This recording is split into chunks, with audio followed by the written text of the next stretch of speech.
आज से लगभग लाखों वर्ष पहले सत्य युग में जब रंभ नाम के असुर की जलती हुई चिता में उसकी पत्नी महिषी कूद पड़ी और खुद की आहुति दे दी, तब उस जलती हुई चिता में से महिषासुर के अलावा रक्त बीज भी बाहर निकला, जो कि स्वयं रंभ था। और पिछले जन्म में अग्निदेव के घोर तप के कारण ही वह इस बार पूर्ण जन्म लेकर रक्त बीज के रूप में वापस लौटा था। रक्त बीज बेहद चतुर होने के साथ साथ अत्यंत बलशाली भी था। फिर भी वह अपने बल से संतुष्ट न था और इसीलिए वह अमर होने की कामना लिए जंगल की ओर चल पड़ा और फिर ब्रह्मदेव की तपस्या में लीन हो गया। तपस्या करते करते सैकड़ों वर्ष बीत गए, पर ब्रह्मदेव अब तक प्रकट न हुए। लेकिन रक्त बीज अपने तपस्या से तस से मस न हुआ। वह निरंतर ब्रह्मदेव को प्रसन्न करने के लिए अपने तपस्या में डूबा रहा और आखिर में ब्रह्मदेव को रक्त बीज के सम्मुख प्रकट होना ही पड़ा। जिसके बाद ब्रह्मदेव ने रक्त बीज को उसके गहरे तप से जगाकर अपना वरदान मांगने को कहा। फिर रक्त बीज ने ब्रह्मदेव को अपना अभिवादन देते हुए उनसे सीधा अमर होने का वरदान मांग लिया। जिसके बाद ब्रह्मदेव भी सोच में पड़ गए। काफी सोच विचार करने के बाद ब्रह्मदेव ने रक्त बीज को अमरता का वरदान देने से मना कर दिया, परंतु उन्होंने रक्त बीज को एक ऐसा वरदान दे दिया जो कि अमरता के वरदान से बिल्कुल भी कम न था। दरअसल इस वरदान के दौरान रक्त बीज के शरीर से निकले रक्त के हर बूंद के धरती के स्पर्श मात्र से ही और रक्त बीज पैदा होंगे और उनके भी रक्त के धरती के स्पर्श मात्र से और नए रक्त बीज पैदा होते ही रहेंगे, यानी कि रक्त बीज के पनपने की कोई सीमा न होगी। वरदान देने के बाद ब्रह्मदेव अंतर्धान हो गए, जिसके बाद रक्त बीज ठहाके लगाते हुए सीधा पाताल लोक के महिषी शासित क्षेत्र पहुंच गया। दरअसल पिछले जन्म में जब वह रंभ था तो उसे महिषी असुरों ने मिलकर समाप्त कर दिया था और अब इसी का बदला वह महिषी वंश से लेने के लिए वापस आकर उनके समक्ष खड़ा हो चुका था। और फिर रक्त बीज ने महिषी राज्य के अंदर मार काट मचाकर रख दी।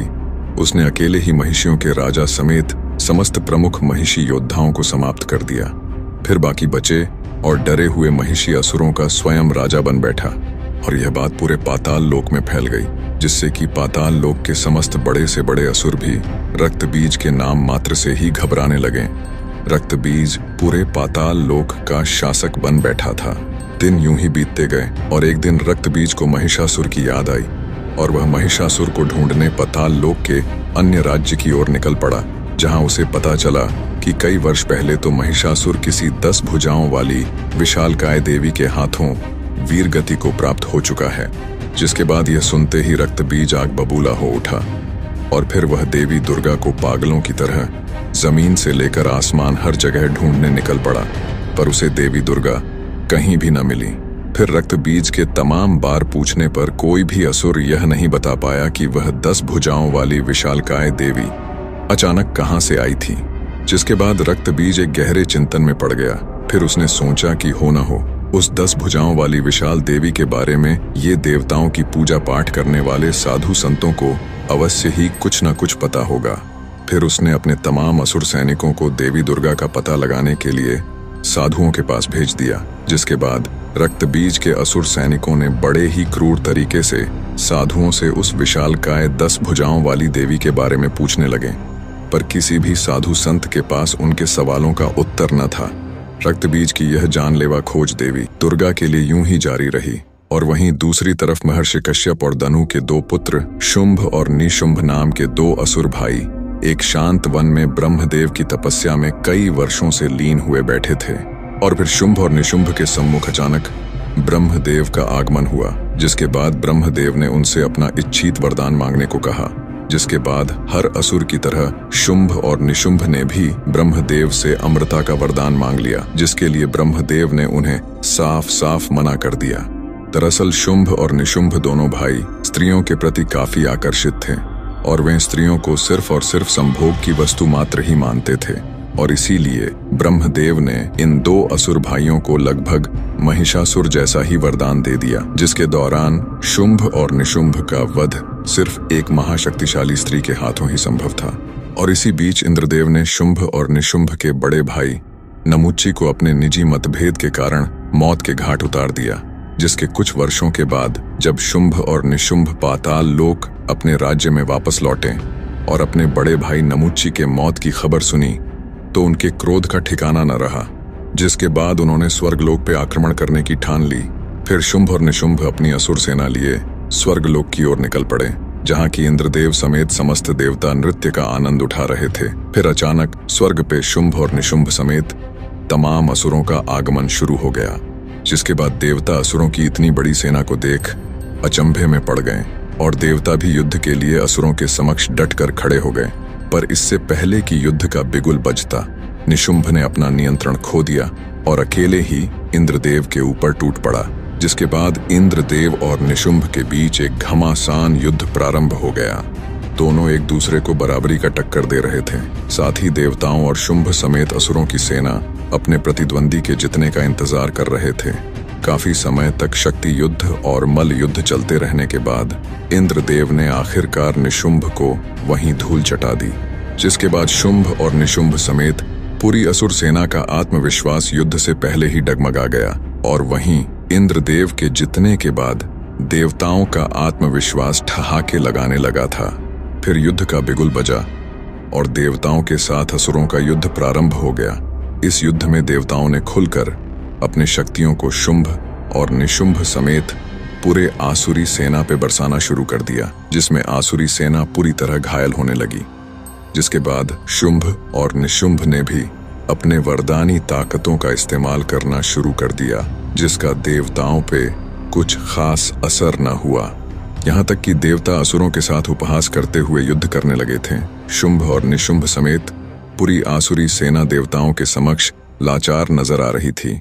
देवता यूं ही ठहाके लगाते रहे और असुर युद्ध को पूरी तरह से हारने की कगार पे आ चुके थे कि अचानक हारे हुए असुरों के पीछे से एक और जोरदार ठहाके लगाने की आवाज आने लगी, जिसपे सभी देवता मौन हो गए और कुछ देर के लिए सोच में पड़ गए। जिसके बाद आगमन हुआ रक्तबीज का, जो कि ठहाके लगाता हुआ हारे हुए तमाम असुरों के अंदर एक उम्मीद जगाता हुआ आगे बढ़ता चला आया और देवताओं के समक्ष आ खड़ा हुआ।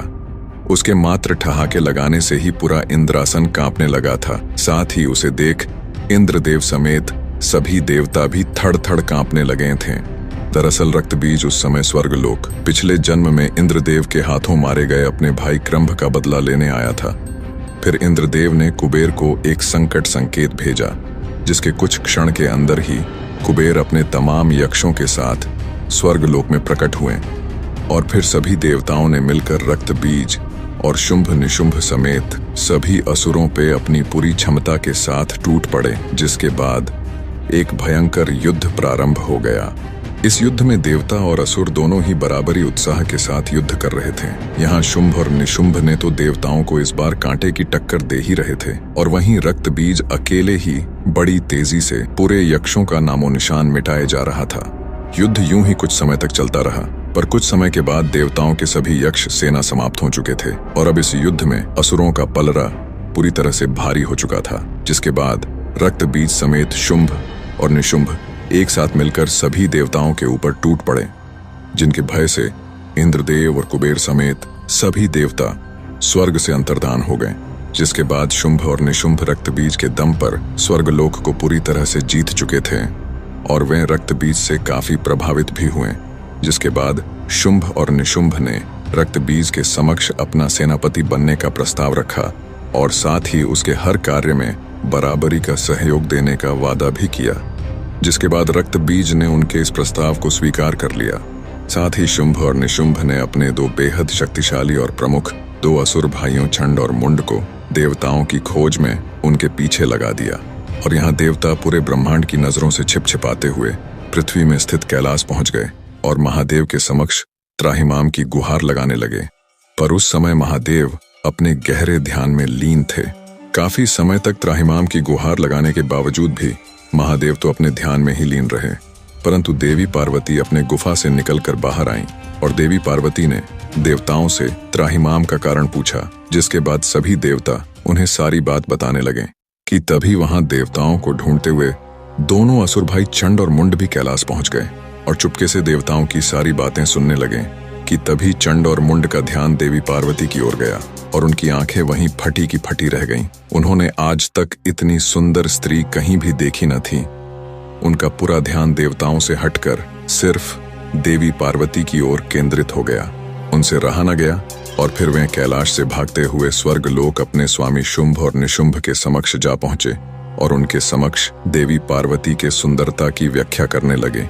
इतना सुन शुंभ और निशुंभ देवी पार्वती को स्वर्ग की रानी बनाने का ख्वाब देखने लगे, जिसके बाद उन्होंने छंड और मुंड को देवी पार्वती के समक्ष शुंभ और निशुंभ से विवाह कर स्वर्ग लोक की रानी बनने का प्रस्ताव ले जाने को कहा।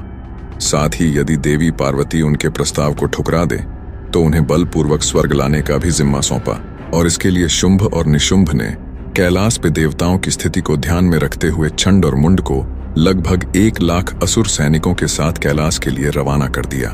और यहाँ देवी पार्वती समस्त देवताओं को दोबारा से युद्ध करने की रणनीति समझा ही रही होती हैं कि अचानक वहां छंड मुंड समेत विराट आसुरी सेना आ धमकती है और शिव गणों को परास्त कर आगे बढ़ते हुए महादेव के पवित्र स्थल में आ खड़े होते हैं, जिन्हें देख देवता क्रोध से भर जाते हैं। पर देवी पार्वती तत्काल ही देवताओं को शांत करा देती हैं और फिर छंड और मुंड आगे बढ़कर देवी पार्वती के समक्ष शुंभ और निशुंभ का प्रस्ताव रखते हुए देवी पार्वती को स्वर्ग चलने की बात कहते हैं, जिसपे देवी पार्वती अत्यंत ही क्रोधित हो उठती हैं और छंड मुंड को अपनी विराट सेना लेकर वापस लौट जाने के लिए बोलती हैं। यह सुन चंड मुंड देवी पार्वती को अपशब्द सुनाने लगते हैं, जिसे सुन वहां खड़े देवताओं के भी रोंगटे खड़े हो जाते हैं और देवी पार्वती अत्यंत ही क्रोधित। और यह अपशब्द देवी दुर्गा भी अपने देवी लोक में बैठे बैठे सुन रही थी और प्रचंड रूप से क्रोधित हो रही थी। छंड और मुंड देवी पार्वती को सीधे तरीके से न चलने पर केश पकड़कर घसीट कर ले जाने की बात कहने लगे, जिसके बाद देवी दुर्गा से अपने अवतार देवी पार्वती का यह अपमान सहन नहीं हुआ और फिर देवी दुर्गा ने कैलाश पर ध्यान में बैठे महादेव को एक दिव्य संकेत भेजा और दूसरा दिव्य संकेत देवी पार्वती को भेजा, जिसके द्वारा देवी दुर्गा ने देवी पार्वती के एक अंश को महादेव के गले में प्रवेश कराया, जो कि महादेव के गले में स्थित विष से भर उठा। फिर वही विष से भरा हुआ अंश वापस देवी पार्वती के अंदर आकर समाहित हो गया और यह होता हुआ सिर्फ देवी दुर्गा, देवी पार्वती और महादेव के अलावा और कोई भी न देख या जान पाया। जिसके बाद पहले से ही अत्यंत क्रोधित देवी पार्वती के शरीर का रंग अचानक नीला पड़ने लगा, जिसके बाद देवी पार्वती के शरीर का आकार भी बदलना शुरू हो गया। फिर देवी पार्वती का कद काठी पर्वतों के समान विशालकाय बन गया। फिर देवी पार्वती के इस काली रूप को देख छंड मुंड समेत पूरी आसुरी सेना थड़ थड़ कांपने लगी और देवता अचंभित मगर प्रसन्न हो उठे। जिसके बाद देवी काली ने एक जोरदार गर्जना भरी और उनके गर्जना मात्र से ही छंड मुंड समेत समस्त असुर सेना बहरे होने के साथ साथ हवा में झटके खाकर दूर जा गिरे। फिर देवी काली ने अपने दोनों हाथों में दिव्य तलवार प्रकट कर लाखों असुरों के ऊपर टूट पड़ी। देवी काली अपने दोनों तलवारों से तमाम असुरों का विनाश करने लगी। उस समय पूरे कैलाश समेत आसपास के तमाम पहाड़ी क्षेत्र देवी काली के गर्जना और पैरों के जमीन में रखने मात्र से ही थर्रा उठा था। जिसके बाद आखिर में छंड और मुंड दोनों ही देवी काली के आगे गिड़गिड़ाने लगे, पर प्रचंड क्रोधित देवी काली ने अपने तलवार के एक ही वार से छंड और मुंड का सिर धड़ से अलग कर दिया। इसी बीच कुछ बचे कूचे असुर बेहद भयभीत अवस्था में कैलाश से अपनी जान बचाकर भागते हुए स्वर्ग शुंभ और निशुंभ के पास चले आए और उन्हें सारी बात बताने लगे। जिसके बाद शुंभ और निशुंभ आश्चर्य में पड़ गए। फिर उन्होंने देवी पार्वती के सम्मुख खुद ही जाने की सोच ली, पर तब उन्हें ब्रह्मदेव का वो दिया हुआ वरदान याद आया, जिसमें उन्होंने शुंभ और निशुंभ को सिर्फ एक परम शक्तिशाली स्त्री के हाथों ही वध होने का वरदान दिया था। और देवी पार्वती के इस भयंकर और विकराल रूप की व्याख्या सुनकर उन्होंने खुद को वहीं रोक लिया। फिर शुंभ और निशुंभ को अपने मित्र और सेनापति महाप्रलयनकारी रक्तबीज की याद आई। फिर उन्होंने सोचा कि देवी पार्वती के इस विकराल काली रूप को रक्तबीज ही काबू में ला सकता है और देवी पार्वती को अपने बल पूर्वक स्वर्ग तक ला सकता है। जिसके बाद उन्होंने रक्तबीज को याद किया। फिर कुछ क्षण के बाद रक्तबीज शुंभ और निशुंभ के सम्मुख प्रकट हुआ और उसे स्वर्ग बुलाने का कारण पूछा। जिसके बाद शुंभ और निशुंभ ने रक्तबीज को सारी बात बताई और रक्तबीज के सम्मुख प्रचंड क्रोधित देवी पार्वती को काबू में कर स्वर्ग लोक तक लेकर आने का प्रस्ताव रखा।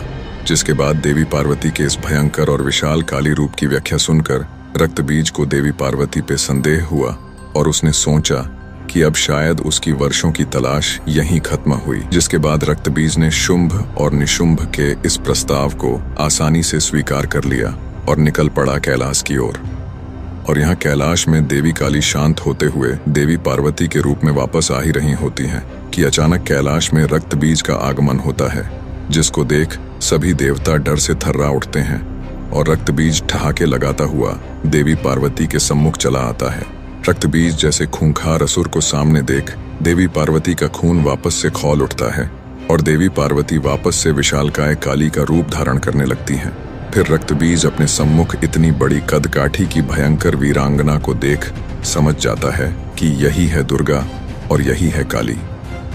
फिर रक्तबीज भी महिषासुर के बदले की आग में जलते हुए अपने अंदर वर्षों से पल रहे क्रोध को जगा लेता है और देवी काली पे अपने भयंकर और विस्फोटक अग्नि से प्रहार कर देता है। पर देवी काली पे इसका कोई असर नहीं होता, बल्कि इसके विपरीत वे और भी प्रचंड रूप से क्रोधित हो उठती हैं और रक्तबीज के चेहरे पर अपने तेजधार नाखूनों से प्रहार कर उसका चेहरा नोच लेती है। पर रक्तबीज के चेहरे से रक्त की बूंदें निकलकर जैसे ही धरती को स्पर्श करती हैं, उसके रक्त के हर बूंदों के धरती के स्पर्श मात्र से ही और नए रक्तबीज उत्पन्न होने लगते हैं। और यह देख सभी देवता आश्चर्य से भर उठते हैं और देवी काली गुस्से में आग बबूला होते हुए अपने दोनों हाथों में दिव्य तलवार प्रकट कर तमाम रूप से उत्पन्न हुए रक्त बीज पे अंधाधुंध प्रहार कर उनके सिर को धड़ से अलग करने लगती हैं। परंतु रक्त बीज मरने की जगह और भी अधिक और अनगिनत संख्या में उत्पन्न होने लगता है। फिर देवी काली ने अपने और 2 भुजाओं को प्रकट कर अपने 4 भुजाओं से भी अधिक मात्रा में उत्पन्न हो चुके रक्त बीजों को समाप्त करने लगी। देवी काली यूं ही रक्त बीज को समाप्त करती जाती और रक्त बीज यूं ही पहले से अधिक संख्या में उत्पन्न होता जाता। काफी समय तक इस युद्ध के चलने के बावजूद भी अब तक युद्ध का कोई भी परिणाम सामने नहीं आया था और यह युद्ध काफी लंबा खिंचता ही चला गया। युद्ध को शुरू हुए काफी दिन बीत चुके थे और यहाँ अति क्रोधित हो चुकी देवी काली के तमाम प्रहार करने के कारण रक्त बीज अपनी संख्या लाखों में कर चुका था। रक्त बीज को इतने विशाल संख्या में देख इंद्रदेव समेत सभी देवताओं ने हिम्मत कर आगे बढ़कर देवी काली की सहायता करने की ठान ली। पर जैसे ही देवताओं ने युद्ध के लिए अपना कदम आगे बढ़ाया, देवी काली ने पलटकर सभी देवताओं को इस युद्ध में हस्तक्षेप न करने की चेतावनी दे डाली। इतना सुनते ही सभी देवता देवी काली के डर से सहम गए और सिर्फ इस युद्ध का भयंकर मंजर ही देखते रहे। और यहाँ लाखों रक्त बीज अपने हाथों में तलवार प्रकट कर देवी काली को चारों ओर से घेरने लगे कि तभी देवी काली को देवी दुर्गा का संकेत मिला, जिसमें देवी दुर्गा ने देवी काली को रक्त बीज पर हमला न करने की सलाह दी और तमाम रक्त बीज को एक साथ में समाप्त करने का उपाय सुझाया। जिसके बाद लाखों रक्त बीज ने मिलकर एक साथ देवी काली पे अपने तेजधार तलवार से हमला कर दिया और देवी काली अपने तलवार से तमाम रक्त बीजों के हर वार को रोकती रहीं। फिर इतने प्रहारों के बीच देवी काली जोरदार गर्जना करती हुई अपना आकार और भी विशालकाय बनाती गईं और ये गर्जना इतना तेज और प्रभावी था कि इसके झटके से तमाम रक्त बीज असंतुलित होकर हवा में यहाँ वहाँ जाकर गिरने लगे। जिसके बाद देवी काली ने अपना रूप महाविशालकाय और महाप्रलयनकारी बना लिया। फिर उन्होंने अपने शक्तियों को एकत्र कर सिर्फ और सिर्फ तमाम रक्त बीजों को ही जोरदार सांसें भरते हुए अपने मुंह के अंदर खींचने लगीं और तमाम रक्त बीजों को कच्चा चबाने लगीं। उन्हें कच्चा चबाते हुए उनके रक्त को घूंट घूंट पीने लगीं और काफी समय तक देवी काली लगातार ऐसा ही करती गईं। जिसके बाद धरती में मौजूद तमाम रक्त बीज अब पूरी तरह से देवी काली द्वारा खत्म हो चुके थे। जिसके बाद तमाम देवी देवता समेत गंधर्व और यक्ष बेहद प्रसन्न हुए और देवी काली पर फूलों की बारिश करने लगे। परंतु यहाँ काफी समय बीत जाने के बावजूद भी देवी काली का क्रोध अब तक शांत न हुआ था और यह देख सभी देवताओं की चिंता और भी बढ़ने लगी।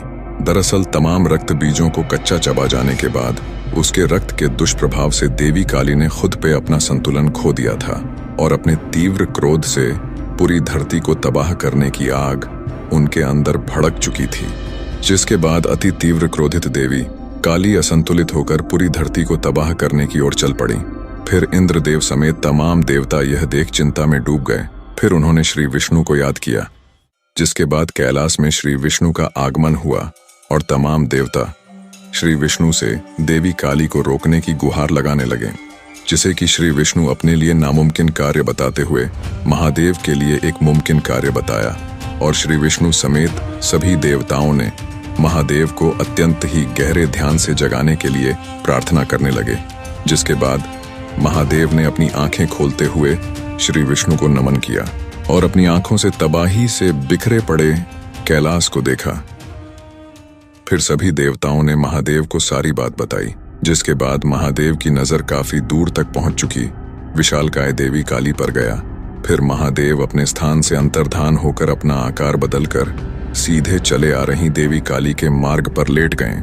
जिसके बाद प्रचंड क्रोधित अवस्था में चलते चलते अचानक देवी काली का पांव मार्ग पर लेटे हुए महादेव के छाती के ऊपर पड़ गया।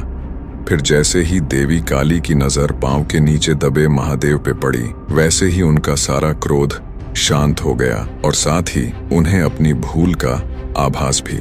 जिसके बाद देवी काली अचानक सामान्य आकार में आती हुई देवी पार्वती का रूप लेने लगी। फिर मूर्छित होकर धरती पे गिरने लगी कि अचानक महादेव ने देवी पार्वती को थाम लिया और उन्हें उठाकर अपने स्थान पे लेकर आए। देवी पार्वती को मूर्छित अवस्था में देख तमाम देवी देवता समेत शिवगण चिंतित हो उठे। फिर महादेव देवी पार्वती को चेतना में वापस लेकर आए और यह देख सभी देवी देवता समेत पूरा कैलाश खुशी के मारे झूम उठा। पर काली अवतार धारण करने के कारण देवी पार्वती का रंग रूप काला पड़ चुका था, जिससे कि देवी पार्वती परेशान रहने लगी थीं। फिर महादेव ने देवी पार्वती को ब्रह्मदेव की तपस्या करने की सलाह दी, जिसके बाद देवी पार्वती कैलाश के शिव स्थान से काफी दूर जाकर किसी और पर्वत की चोटी पर बैठकर ब्रह्मदेव की तपस्या में लीन हो गईं। देवी पार्वती कुछ वर्षों तक यूं ही ब्रह्मदेव की तपस्या में लीन रहीं। फिर एक दिन ब्रह्मदेव देवी पार्वती के सम्मुख प्रकट हुए और उनसे अपना वरदान मांगने को कहने लगे। जिसके बाद देवी पार्वती ने ब्रह्मदेव से अपना रंग रूप वापस दिलाने को कहने लगी। जिसके बाद ब्रह्मदेव ने अपने तंत्र से काली अवतार के दौरान देवी दुर्गा की शक्ति के साथ शिव के विष के आपस में समाहित होकर उत्पन्न हुए ऊर्जा को देवी पार्वती के शरीर से अलग कर दिया, जिसके फलस्वरूप देवी पार्वती का रंग रूप पहले जैसा ही हो गया। फिर देवी पार्वती अत्यंत ही प्रसन्न हुई।